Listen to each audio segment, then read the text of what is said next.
Hey, what's up, everybody? It's Purpose Driven Live Sports, and I'm back here for another NBA video. So, this is going to be my NBA preview to the Finals Game 2 for tomorrow, which starts at 6:30, I believe, which is Pacific Time, 9:30 Eastern Time. And then for all the people who are in the middle of the United States, that's 7:30, 8:30. Pretty sure, yeah, you guys know how it works. So, Game 1, I already told you guys, 118-109 yesterday. So, First, I want to break down what Toronto did and how the keys for Toronto if they want to win Game 2. Toronto did a great job, especially with their pick-and-roll defense, making sure that they trapped Steph Curry wherever he went. And Marc Gasol did a great job, especially in the second quarter on, just getting up and making sure that Steph Curry didn't have a free run to the rim or a free three-point shot. So they did a great job of that, because if Steph Curry has either one of two options, then he's going to exploit your defense that way. And it just makes it easier for him to do his job, which is he's going to be the scorer. He's going to be the guy who also creates for others.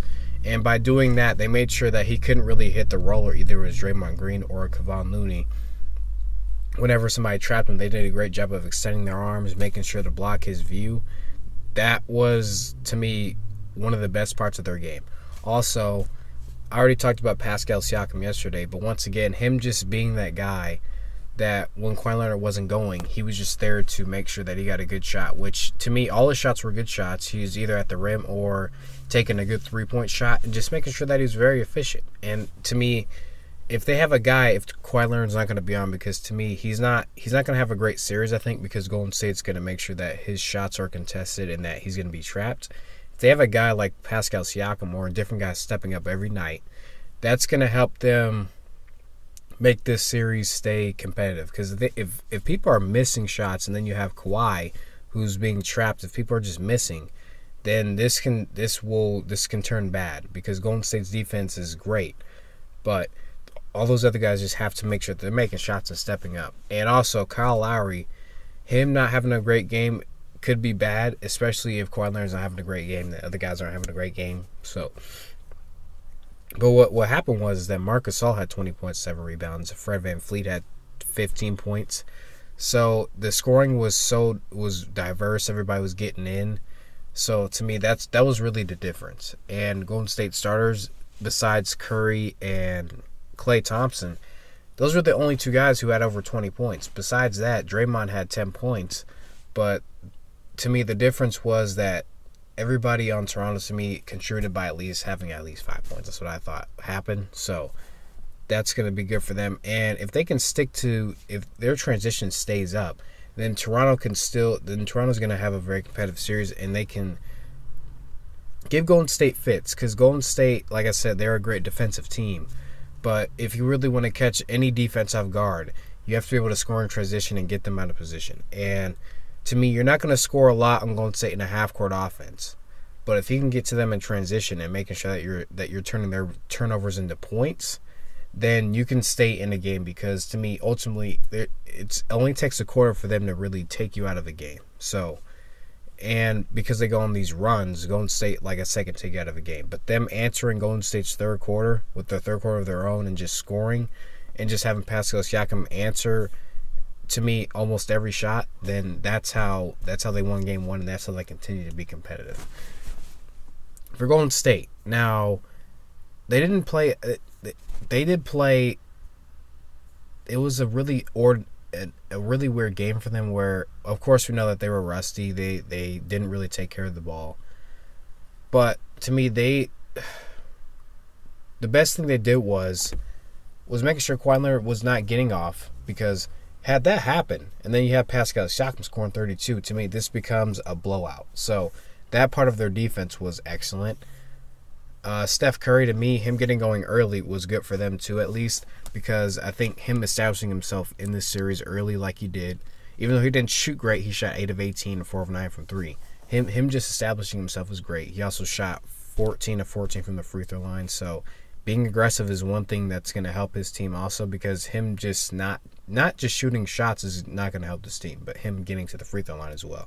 I think also for Klay Thompson, it's great that they had 21 points, but to me, him being able to go off the dribble, shoot his mid-range shots that he loves to shoot off the dribble, him getting to the free throw line would actually help too, just by being more creative, I think, and he needs to get more screens for himself as well, because Klay Thompson to me is actually a very good pick and roll player, to where he's good at getting shots, and he's an underrated playmaker in my opinion. Now, what Golden State has to improve is obvious. It's just the transition defense and the rebounding to me also, because as good as they didn't allow too many offensive rebounds, but I still think boxing out and just being in good position on the defensive end, especially in transition, is going to help them. And turning over the ball is not going to help them either, because to me, Toronto does like to slow it down in the half-court offense, but when they get on transition, they have so many options. You have Kyle Lowry, Fred VanVleet, who can shoot the three. So can Pascal Siakam, even though he lives more inside and getting positioned on the block. Sorry about that. And Marc Gasol, he can stretch the floor, but he also could go down into the block and score. And then you have Kawhi Leonard, who can just score at all different levels. He can get the free throw line, he can shoot the three, he can shoot the mid-range, can get layups inside, dunks on people. So it's, to me, for Golden State, it's about being more fundamental and being more efficient. If they can get back to what they do better, which is being efficient, moving the ball, but more fluidly and not having careless turnovers, especially with Steph Curry throwing those loop around passes they like to throw, then this really goes into Golden State's favor, even without a Kevin Durant, because Golden State doesn't like to just stand around. They have a team that wants to move. They like to set screens for each other. This is a really unselfish team, and this is why I picked them to win the series. I just believe that it doesn't matter who's on the court and who's not. To me, Andre Iguodala is a big piece, because if he's hitting shots, then that helps them not be able to key in on Steph Curry. And like I said, against Clippers, against Houston, and against Portland, he was hitting those shots. He was getting his layups. He was back cutting, setting great screens. That helps this Golden State team. And for Draymond, like I said, if he's shooting efficiently 50% from the field, that's going to be a problem for Toronto, because then they have to key on him also. So to me, it's really about Golden State taking care of the ball, making sure that the guys are knocking down open shots. Alfonso McKinney to me is going to be big in this series, because to me he's like a younger Andre Iguodala, where he's not great defensively yet, but he's really solid. He's a great rebounder for his size, because he's 6'9", but he's really slender. He's tall, so that helps him too. And he's actually a pretty good knockdown shooter, so that's going to help him too. Okay, so like I said, Toronto, you just got to keep scoring in transition, making sure that you answer Golden State's runs. Kawhi Leonard's got to get back on track to me also. But Pascal Siakam, if he stays consistent, scoring at least 23 a game, that helps them out too. And then for Golden State, it's just getting back to their fundamentals and them just playing within themselves and just getting back to being comfortable. Now they're back in the game flow. I think they have more confidence. They have more film. One thing that Golden State talked about was was that they're not really familiar with Toronto. So Toronto, they don't have game film on them, but now that they do, they know exactly where the attack points are, how to really scheme against a defense like Toronto, because they're so long and athletic. So that really helps them too. So thank you guys for listening to this NBA Finals Game 2 preview. My prediction is Golden State will win. I believe I think this won't be a series. I think each team will get probably a blowout win, but actually, no, I don't think it's going to be one of those series where blowouts are really common. I think this is going to be a tight series, games within like 8-9 points, like Game 1 was. But Golden State to me wins Game 2.